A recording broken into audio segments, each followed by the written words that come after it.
ఈ Lent season అన్ని Lent season లాగా ఉండకూడదు. దేవుడు అంటున్నాడు, మట్టి నుండి వచ్చిన ఈ శరీరాన్ని, ఫర్ ఎగ్జాంపుల్ ఏలియా గారు మట్టి నుండి రాలేదా? వచ్చాడు. కానీ పరలోక రాజ్యానికి తీసుకుపోబడలేదా? తీసుకుపోబడ్డారు దేవుడి కృప చొప్పున. హానోకు మట్టి శరీరం కాదా? కానీ పరలోక రాజ్యానికి తీసుకుబడలేదా?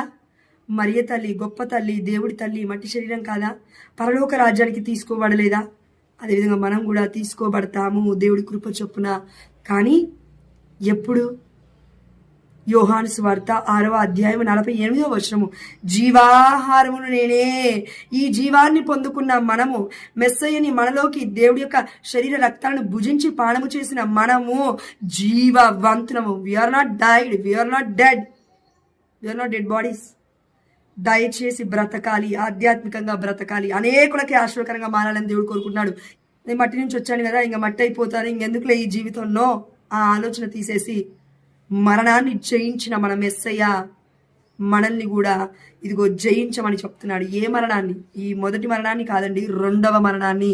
అంటే అగ్ని నుండి మనల్ని కాపాడుతాడు, ఈ యొక్క నరకం నుండి దేవుడు మనల్ని కాపాడుతాడు, నరక బాధలు, నరక శక్తుల నుంచి దేవుడు మనల్ని కాపాడుతాడు. కానీ శక్తి సంపూర్ణుడైన మన తండ్రిపై మనం ఆధారపడగలిగితే దేవుడు తప్పకుండా మనల్ని కూడా ఎత్తుకెళ్తాడు.